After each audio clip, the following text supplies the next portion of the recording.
And here we are. So the parsha is Pinchas. And it begins on page 918, 918 in the Eitz Chaim Chumash.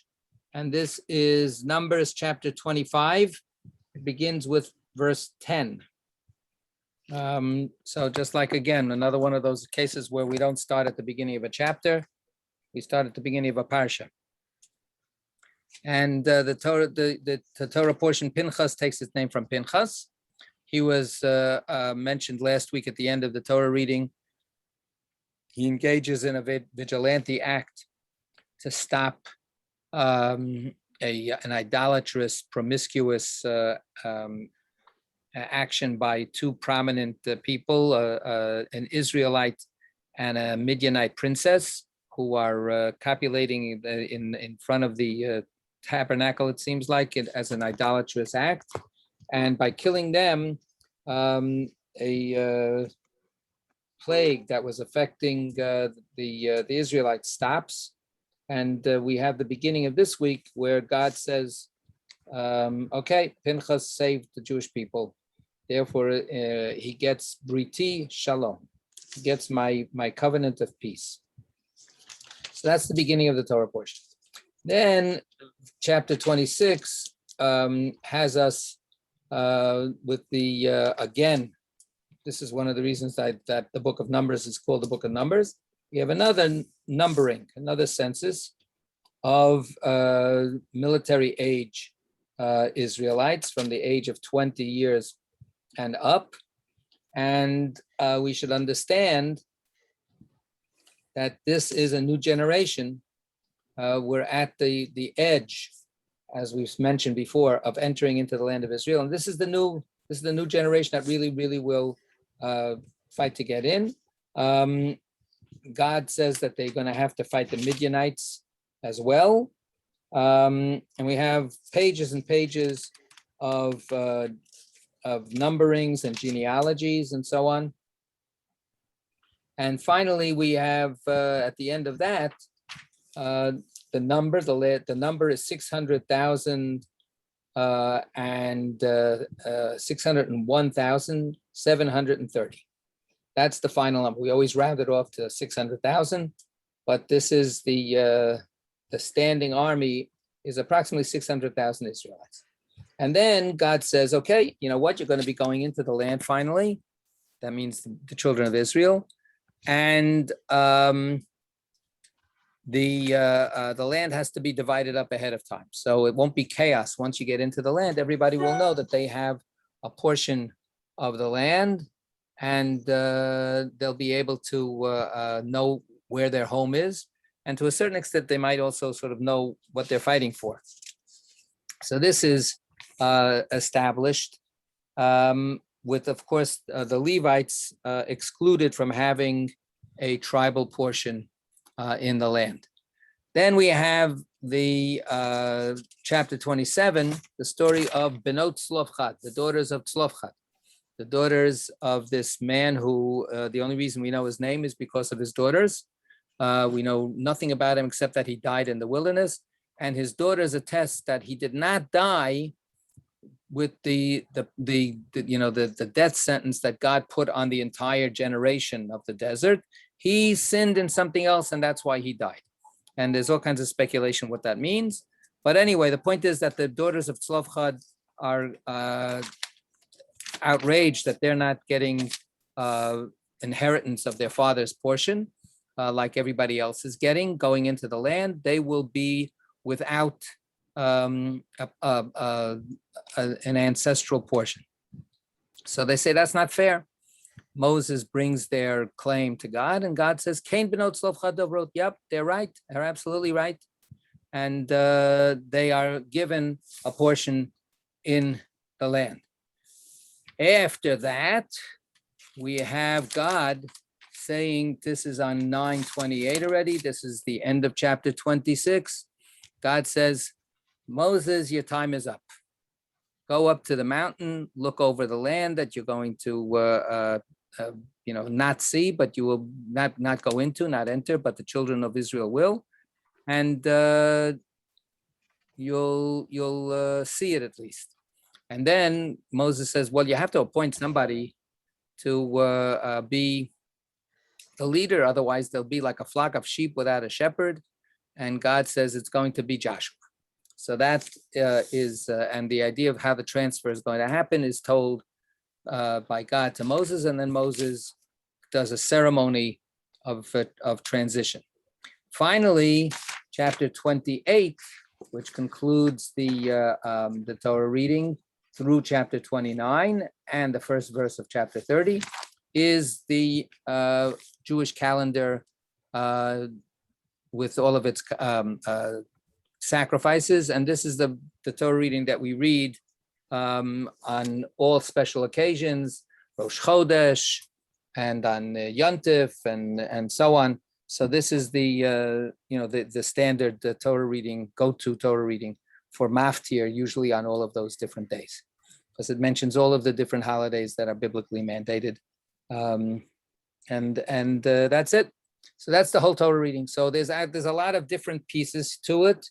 The context, of course, is the preparation, the last minute, so to speak, preparations before Israel enters the land, and a little bit of mopping up from the past, and then preparations for the future, and that's it. So who has a particular preference for any section here that we might look at? Anybody? The daughters. You want to look at the daughters, huh? All right. I don't like the way you said that. You want to look at the text that talks about the case Right. of the daughters of Tzlofchad. I like that. Better? Correct. This is being recorded, right? So this could be, anything you say Right. can be used against you. So, all right. So chapter 27. Okay. All right. It's your idea. So how about you start us off? I have a different version, so the reading won't go along with other people's reading. I think that's okay. I think we have a small group. If anybody wants to throw stones at you, they know where you live. And this way we'll have an interesting comparison between the two translations. What are you going to be reading from? Then, hold on a second. It's with Rashi's commentaries. Who published it? I think it was privately published, actually. It was published by SNR Publishing Company in Brooklyn. And that's what it says. All right. It doesn't give a credit. It's like 70 years old. It's okay. It has a Hebrew and English. Yes, absolutely. So the translation is the Silverman translation of Rashi. No, there's both. The Rashi's comments follow the English. Right, but is there a translation of Rashi in English? Yes, absolutely. Yes, both in Hebrew and English. Yes, absolutely. And it's in block print. It's not in Rashi print. No, it's in block print. Right. So that's a very nice edition. I remember that edition from my youth as well. It's and Silverman. I think at the beginning if they should give credit for who it is, if that's the edition. So anyway, good. But that's a good enough. That's going to be the old English translation, and we'll see how it goes. Okay, chapter 27. It doesn't flow as fluidly as the edition that it seems to me. Okay. Let's read it. None of us are as fluid as we were 70 years ago. That's right. Then drew near the daughters of Zelophehad, the son of Hefer, the son of Gilead, the son of Machir, the son of Manasseh, of the families of Manasseh, the son of Joseph. And these are the names of his daughters: Mala, Noah, and Hogla, and Milcah, and Tirzah. And they stood before Moses and before Eleazar the priest, and before the princes and all the congregation at the door of the tent of meeting, saying, Our father died in the wilderness, and he was not among the company of them that gather themselves together against the Lord in the company of Korach. But in his own sin he died, and he had no sons. Why should the name of our father be done away from among his family, because he had no son? Give unto us a possession among the brethren of our father. Okay, And so Moses, well, that's their speech, and then we get into Moses' reaction. right, Let's take a pause for a second, and we're introduced to these women, and it's step by step. First of all, we're said, and now the daughters of Tzlofchad, and by the way, here are their names, right? So it goes a little bit slowly here, and as if we're supposed to know who this Tzlofchad is, but Tzlofchad ends up getting a very, very extensive pedigree list, right? In the Hebrew, it goes, Vatikravna benot Tzlofchad, and the daughters of Tzlofchad drew forth, came forward, and they say Tzlofchad ben Chefer, the son of Chefer, ben Gilad, the son of Gilad. So Chefer is the son of Gilad. Gilad is ben Machir, the son of Machir. Machir is the son of Menashe, who's, of course, Menashe is famous, right? Lemishmechot Menashe ben Yosef, of the families of Menashe, the son of Joseph. And here are the names of his daughters: Machla, Noah, Chogla, Milcah, and Tirza. So there's a first concern before we actually get, that the Torah certainly could have simply said, Vata'amotna, Machla, Noah, Chogla, Milcah, Tirza, Benot Tzlofchad, right? But instead, it starts with the father and with his lineage, and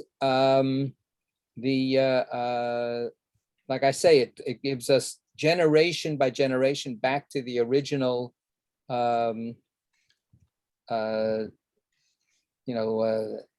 tribes. And how many generations actually can we count?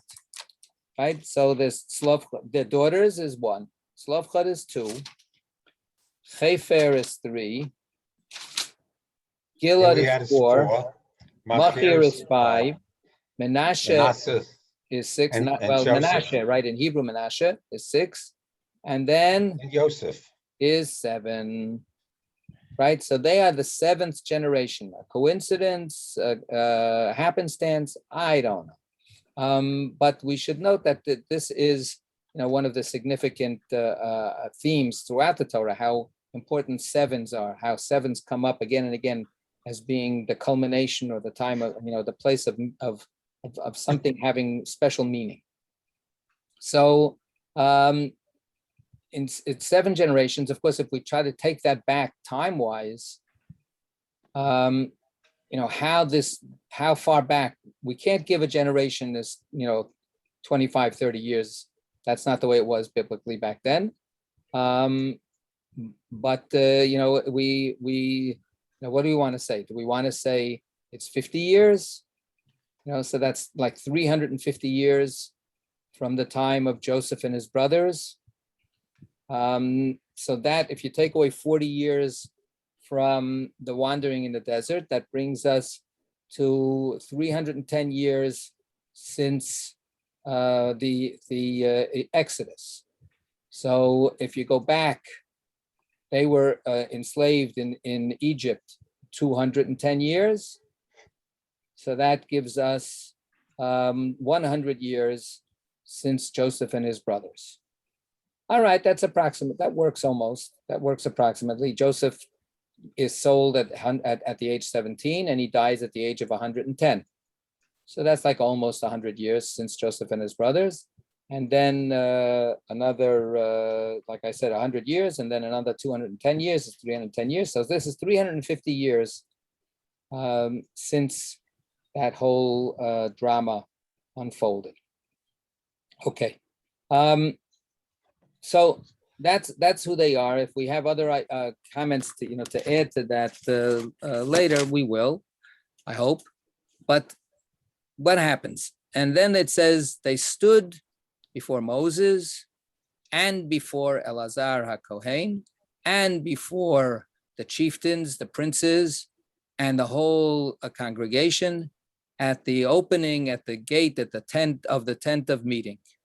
Okay, so they're not going privately. They, Moses, we need to have a phone call with you. We need to have a private meeting with you, right? This is a public spectacle where they are standing in front of everybody, the leaders, and it says Bechol Haida, the whole assembly, the whole congregation of the people of Israel.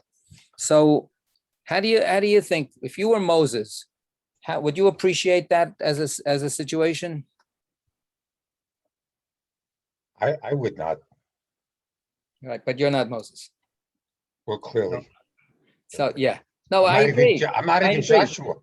I I agree that this echoes, and they mention Korach. They mention Korach in the next verse, but this is a little bit like that Korach scenario where Korach gets a whole bunch of followers together. Of course, here it doesn't say that they have anybody on their side, which is also significant. But nevertheless, the challenge is they're doing this face to face with Moses and Elazar. Aaron has died. Elazar is the new high priest, and all of the chieftains. So this is a very, very provocative stance. And then they open their mouths. It's ambiguous. Did they catch Moses, as he was walking into the tent of meeting with all of did they ambush him, so to speak? Was this a meeting that was called ahead of time? It doesn't say that. So it's not clear how much Moses was prepared to be confronted in this way. So hold on one second. All right, Geraldine, yes. A question. What did their father do that made it so that he was punished? It's a very good question, right? It's not clear. They specifically single out their father, but they single out their father in a very diplomatic and ambiguous way. They say he died, but he died for his sin. He wasn't a rebel. Everybody sins. He paid his price. It's not important what his sin was, so to speak, but it wasn't because he was against the whole enterprise. It wasn't because he didn't want to go into the land. He was a loyal Israelite. That's the implication. So there's a certain kibbud of aim here. There's a certain kind of honoring their father, because even though they can't deny the facts, they're also not going to be explicit about it. But they're admitting that he died for his sin is actually part of their argument that he deserves a portion in the land of Israel. He didn't forfeit his portion in the land of Israel. In fact, let's think about it. Everybody that died from that generation, did all of them forfeit their portion in the land of Israel? Absolutely not. Their children are the ones who are going to go in, and they're going to be the heirs of all of this, massive generation that died out. But the heritage gets passed on, the estate gets passed on. So they're saying our father, he deserves to have his estate preserved. And Nebuch, he didn't have any sons, so therefore he shouldn't have an estate.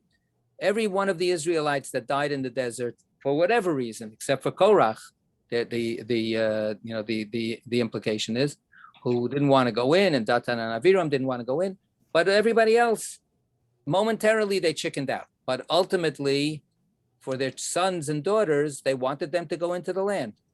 So they're saying, straight up to Moses, what gives? What's going on here? Yeah, David. I would like to open the possibility, make the case that perhaps there's nothing unusual about this meeting. All the way back in Exodus 18, Yitro is introduced, and Moses is sitting in judgment of issues just like this. So I presume that this is going on all the time, and people are following him with questions as he goes from place to place all the time. It's the job of management. So this might not be so unusual. Right. So that's a good point. Let's take a look there. And if we look back at Exodus 18, verse 13. Okay, you got it? David, you found it before, so you got it? I also have a different... Good, good. All right, this is going to be a good day. We'll have multiple translations. Yeah, this is a stone. Okay, verse 13. Flipping pages here, 18. However, how far down do I need to go? We're not going to read the whole chapter, I presume. Verse 13. Verse 13. Verse 13. You found it. You read it. No. Let's see here. It was on the next day that Moses sat to judge the people, and the people stood by Moses from the morning until evening. Oh my. Right. Um, And then the father-in-law comes in and says, what are you doing? What are you, crazy? You're going to wear yourself out, etc. What I wanted to do is I wanted to check that setup, the way the setup is described. So I think you're right. I think it rings a bell, but it's not really the exact same setup, right? I don't know. And let's look back to the Korach one and see how the Korach one goes. Okay, so let's see. Korach is a little closer to us.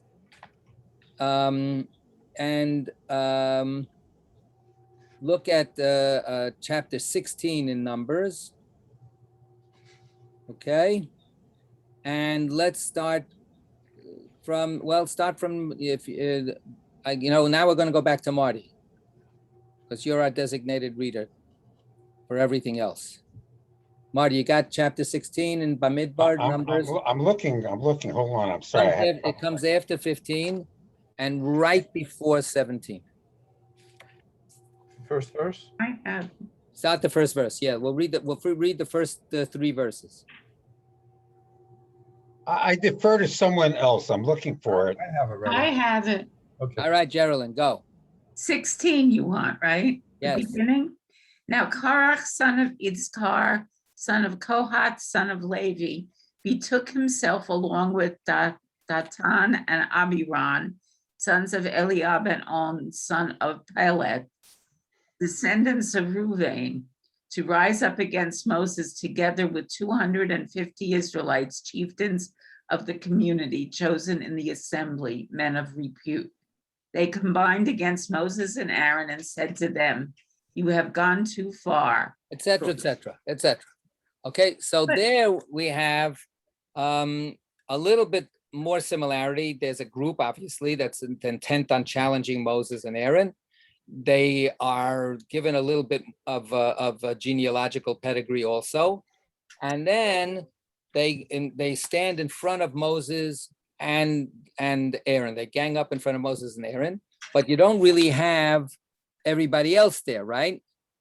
So then when we go a little bit further, da da da da da da da da da da da. Da da da da da da. Da da da da da. So then look at 16. Yes, verse 16. And Moses said to Korach. And Moses said to Korach, tomorrow you and all your company appear before the Lord, you and they and Aaron. Each of you take this fire pan and lay incense on it, and each of you bring his fire pan before the Lord, 250 fire pans. You and Aaron also bring your fire pans. Each of them took his fire pan, put fire in it, laid incense on it, and took his place at the entrance of the tent of meeting, as did Moses and Aaron. Korach gathered the whole community against them at the entrance of the tent of meeting. Right. So here we have the whole congregation is there, and here it's explicit that they're being rallied by Korach and his rebellious crew. And it's a setup, right? It's set up ahead of time. It's agreed ahead of time that this is where they're going to meet in front of the tent. Here, those elements are not there, so it's ambiguous. That's all I'm saying.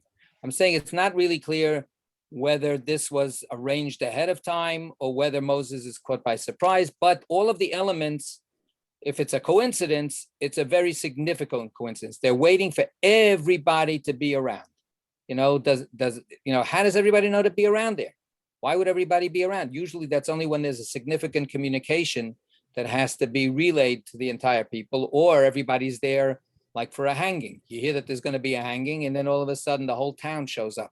So something is going on that brings everybody out in front of the tent of meeting, which is a place of judgment, a place of real divine communication.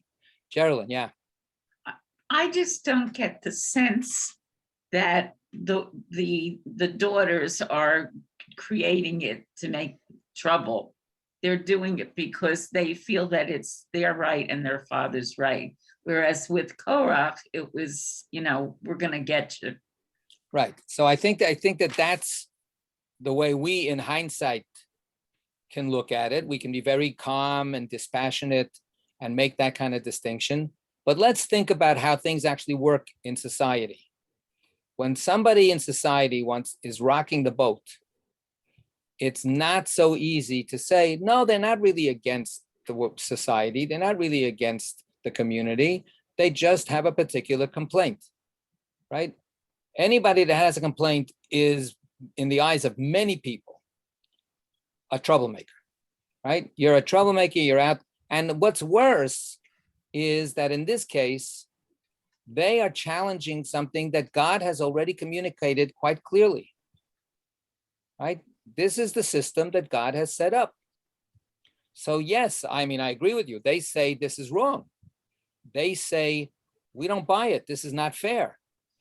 But it takes, as I've written many times, and this week as well, it takes a tremendous amount of chutzpah, courage, but an angry kind of courage, that a passionate kind of courage. There's a phrase that Rabbi Heschel used to say: spiritual audacity.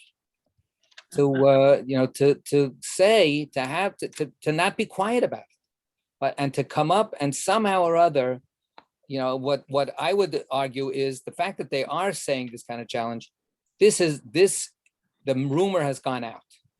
The people know that they have something really, really seriously bothering them and they want to challenge something that is almost literally written in stone. This is the way it's been communicated by God. This is the inheritance law. And Moses, just the way we've seen over all the thousands of years, Moses, as the person in power, could easily and very self-righteously say, who the heck do you think you are? What are you doing here? How can you challenge God's word? This is what's happening in our own country. Look at how people, look at the whole civil rights movement, which is going on to this very day. Today, the Supreme Court again totally betrayed justice and goodness in their decision. I don't know if people followed it. They made a decision that, yeah, sure, we can make it harder for Black folks to vote. Yeah, we didn't completely enslave them again. We just made it a little harder. So what? They can still vote. So if they try harder, they'll vote. But what's going on here? Every time a Black person would get up for generations, right? If they said that this is wrong, they took their life in their hand. Now, of course, they were right. But who says here that they were right? How many other, inequalities are there between men and women in the society that they're living in? This is not obvious. This is not such a simple idea of injustice. That's what I tried to write about a little bit again in the Torah parts. They are really worked up that this is wrong. How do they they'll couch it? But all right, before we get to that, Marty, yeah. These people seem quite heroic, but there's possibly another interpretation, and I hope you don't hold this against me, in that perhaps they were trying to ensure an inheritance so they would have a dowry for when it came time for them to get married. Right. So let's not. I don't mean that as a selfish way, but purely descriptive. Well, but and what's wrong with looking out for yourself a little bit? What's wrong Nothing. with right? Come on. So, but still, the idea then, it's not about real justice. It's really about, look, they want to make sure that they've got something put away for the rainy day, or the wedding day, whatever. So I think that would be a legitimate challenge back to them. And again, I would say, if a person was convinced, look, whatever God says goes, and you're challenging this because it's not convenient for you, you're going to lose some money because of this, you're not going to get a good dowry, Just pray to God that God watch over you and be quiet. Let's ask ourselves, are these the only women out of, according to the Torah's numbers, we've got 600,000 20 to 50-year-olds, 20 to 60-year-olds. What is it? What is it this time? Right? It just says 20 years old and older. 600,000 males. So roughly speaking, that means that from 20 years and older, you've got 1,200,000 people altogether, right? You got another 600,000 females. There's only 5 females, 20 years and older. Forget about 18, 19, 17, 15. There's only 5 females out of 600,000 females that are worried about their dowry here. Rabbi, there was only one Nachshon. That's the point.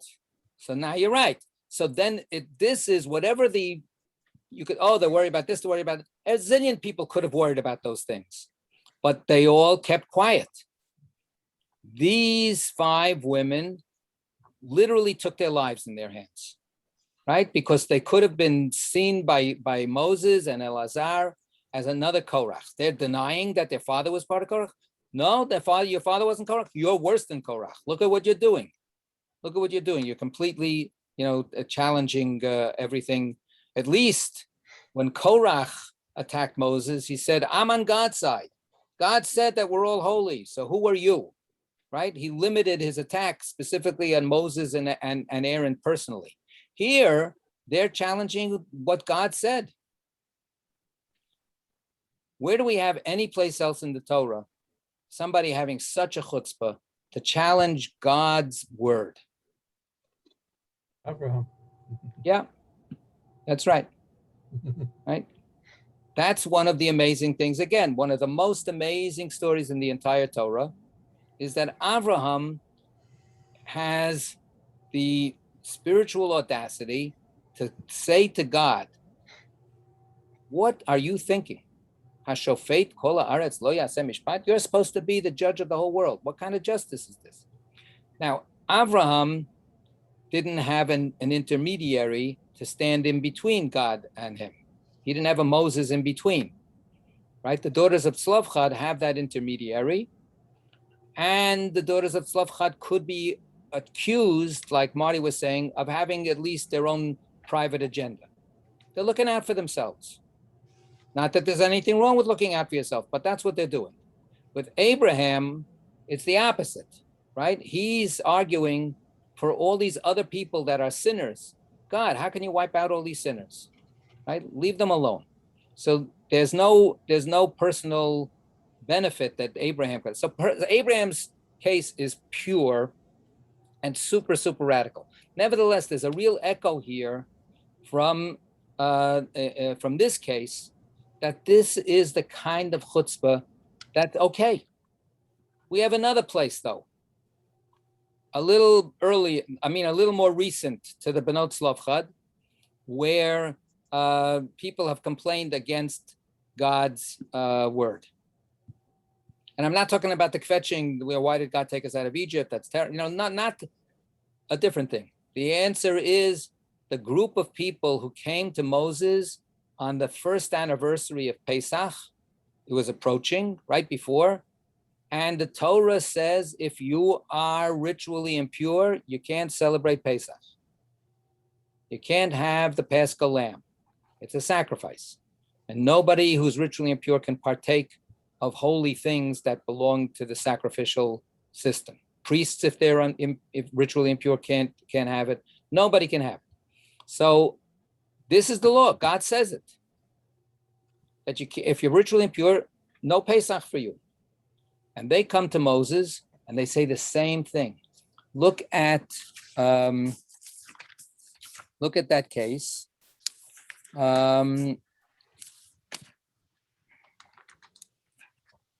It is chapter 9 in Numbers.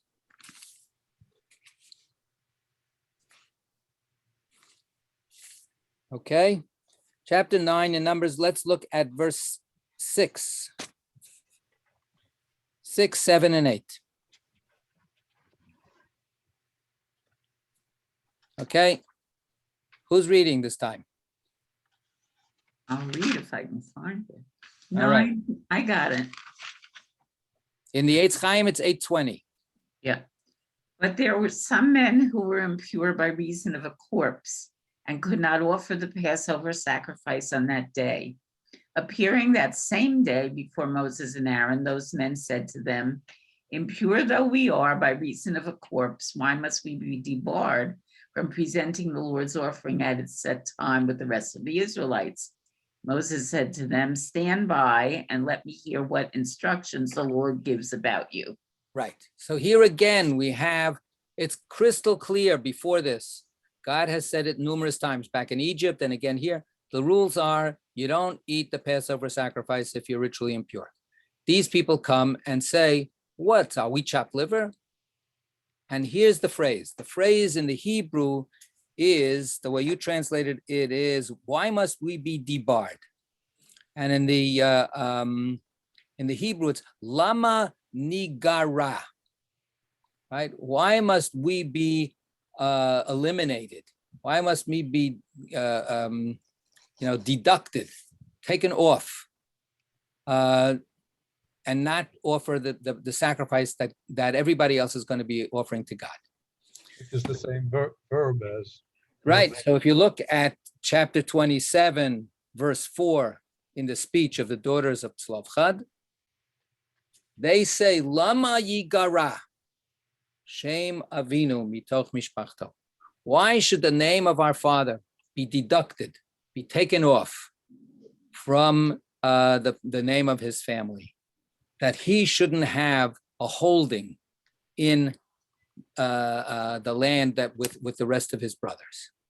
So each case, they're arguing for inclusiveness, right? Each case they're saying, we want to be included in this holy system. You're making us be excluded. And you have your reasons, but guess what? We want to be part of this. The people in the Pesach story, they say, okay, we have a very good reason why we shouldn't have to do the Pesach. But we feel like we want to be part of the Jewish people. Everybody around us, Pesach night is going to be eating a Pesach lamb and we're not going to do it. Well, because God said we shouldn't.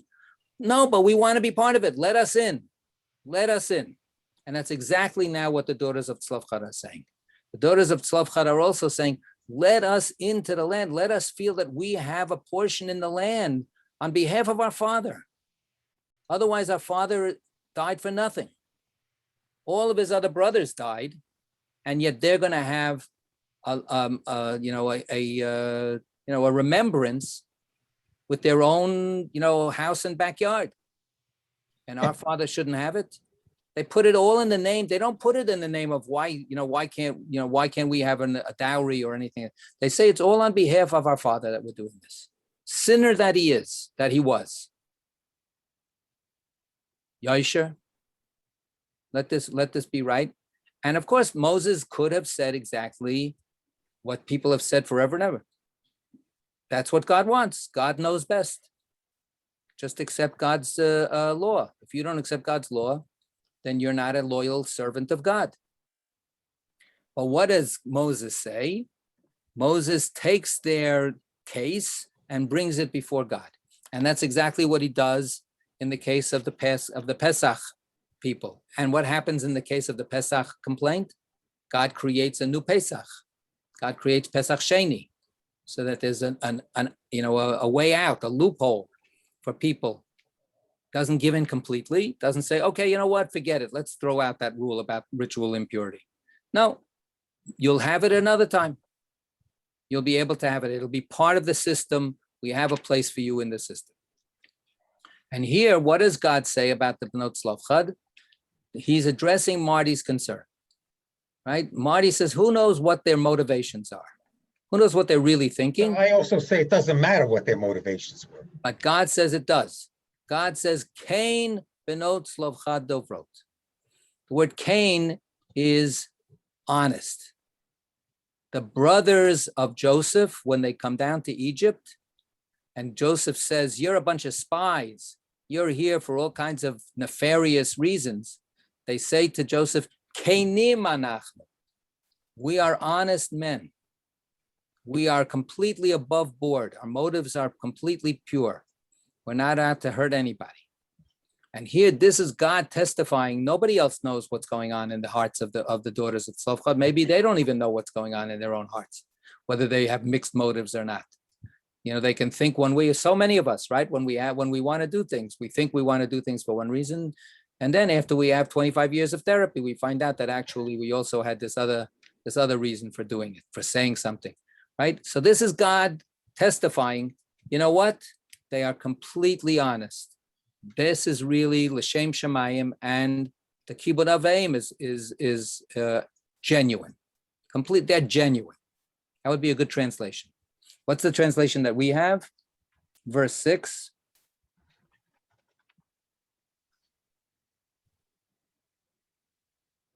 Carolyn, you're going to read your version. Marty, I'm interested Yeah, I in have David. it. I'm interested in the variations here. And the Lord said, I'm sorry, Geraldine, excuse me. I don't know where you want me to read. Chapter 6. 927 in the Eitz Chaim, chapter 27, verse 6. Right. 927, verse 6. And the Lord said to Moses, the plea of Zelophehad's daughters is just. Okay, good. That's good. And then we'll get the solution. So that's what God says. Marty, what do you have? And the Lord said unto Moses, saying, the daughters of Zelophehad speak right. Thou Okay, shalt surely give them a possession of an inheritance among Right. their father's brethren, and thou shalt cause to pass the inheritance of their father unto them. right. Okay, and 6 and 7. and David, what do you have? The daughters of Zelophehad speak properly. Okay, so that's all these different just, proper. I forgot what the other one was, but the first word is Cain benot Zelophehad dovrot. So Cain, of course, we know is the word yes, That's but I say as I indicated before, it has more to it than that, right? Yes, do the children, do the daughters of Zelophehad speak, right? Or this is what they're saying is yes, absolutely, indeed. So and then they get an inheritance that otherwise, if they hadn't spoken up, nothing would have happened, right? If they would have bit their tongues, then no, if they would have been very obedient, the way good young women should be, then nothing would have changed, right? And this is where, and then you have the rest of it is law. So now God says, okay, look at verse 8 now. Verse 8, 9, 10, 11. further speak to the Israelite people as follows. If a man dies without leaving a son, you shall transfer his property to his daughter. If he has no daughter, you shall assign his property to his brothers. If he has no brothers, you shall assign his property to his father's brothers. If his father had no brothers, you shall assign his property to his nearest relative in his own clan, and he shall inherit it. This shall be the law of procedure for the Israelites in accordance with the Lord's command to Moses. Right. So of course, this whole paragraph gives a lot more what ifs than the daughters of Tzlofchad situation. But they are the trigger that will all of a sudden add, oh, and what happens if he doesn't have this? Oh, and what happens if he doesn't have that? We wouldn't have had, the way the story is being presented, none of this would have been spoken without the Bnot Tzlofchad, opening the gates. So this brings up a question somewhat dealt with it in the Torah Sparks that I put out this week.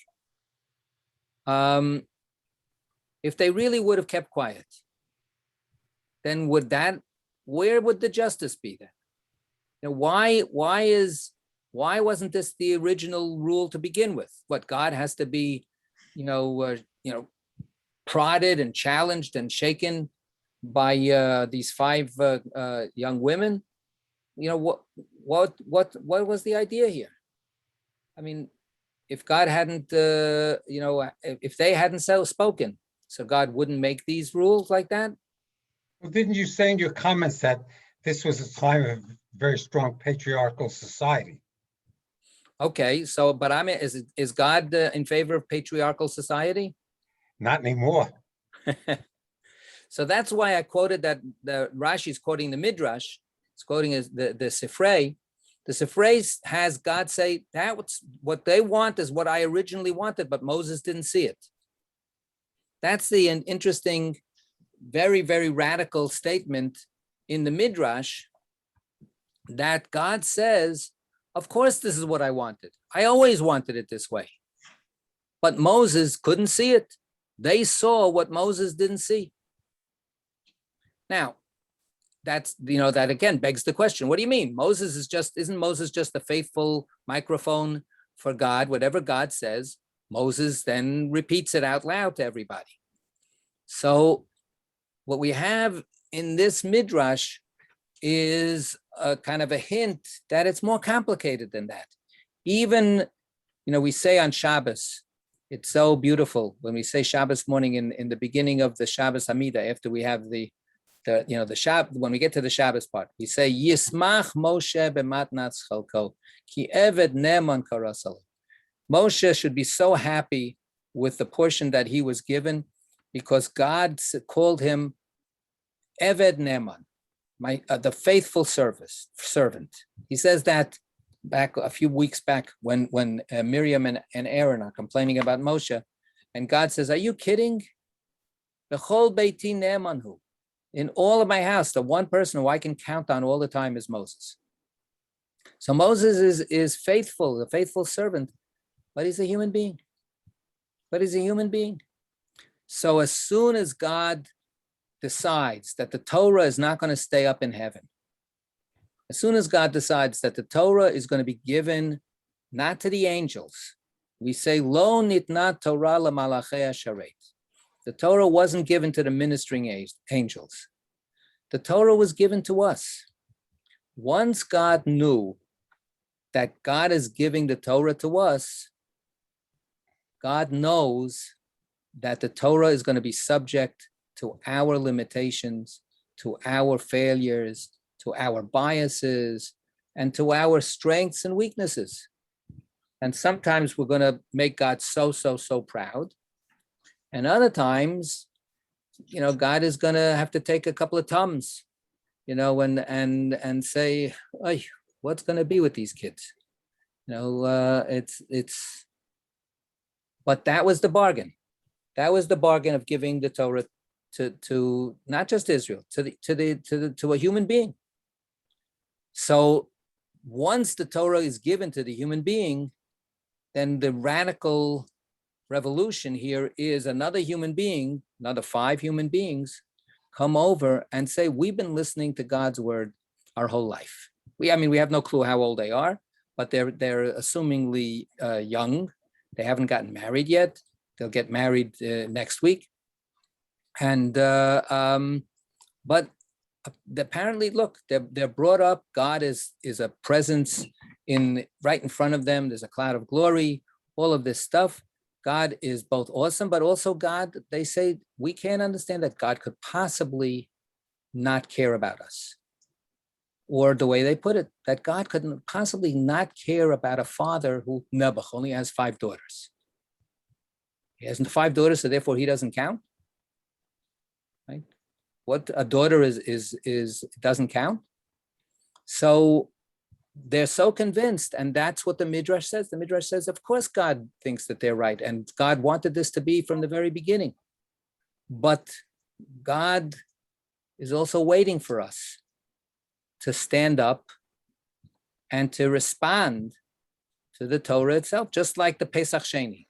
If those individuals that were ritually impure, if they didn't feel it in their kishkes, how passionately they wanted to do Pesach, if they said, all right, so this year we won't do Pesach, right? Then there wouldn't be a Pesach Sheni, is the way the implication of that story.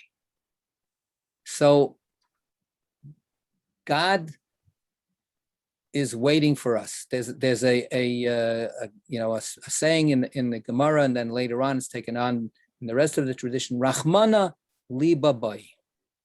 Rahmana, the compassionate one, God, needs the heart. Needs the heart. It doesn't say that God needs the head. God needs the heart.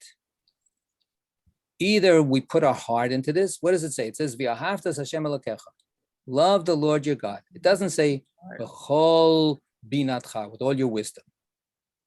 It says, love the Lord your God with all your heart.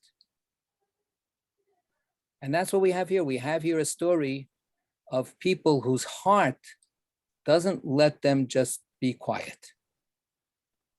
And then the Midrash, to its great credit, the rabbis have, they said it. They said it straight out. You know what? Just they're echoing God. Those daughters of Tzlofchad, God damn it, so to speak, they got it right. They were right. And we who follow Moses didn't get it. He didn't see it. He was not capable of seeing this.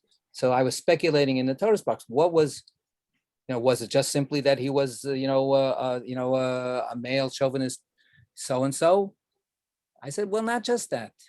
There are other each person needs other people, because each of us has our blind spots. Each of us has our own little bubble that we live within, and we make decisions. We do hopefully the best that we can, but then we sort of expect that everybody else is going to follow what we did. I worked hard. I did the best I can. Why can't you follow, why can't you do the same thing? The answer is their best they can is maybe different. The struggle, back to just a little editorializing, the struggle that this country is going through to accept other people's stories, other people's perspectives that they don't get. Right? Again, this is what the Midrash says. Moses didn't get it, but he was willing to listen. He was willing to say, you know what? Let's see what God says. Let me hear better. And we're struggling with this. We don't want to hear anybody else. That we don't see that, we only see our point of view. Yeah, Marty. If I recall correctly, which may not be the case, in the original Fiddler on the Roof, Tevye had 5 daughters. And he was overwhelmed by the need to provide dowry for each of them. Absolutely. He's constantly on his mind. Right. I have a friend, he only has 3 daughters, Nebuch. But he has a t-shirt. Well, introduce him to, I have 3 sons.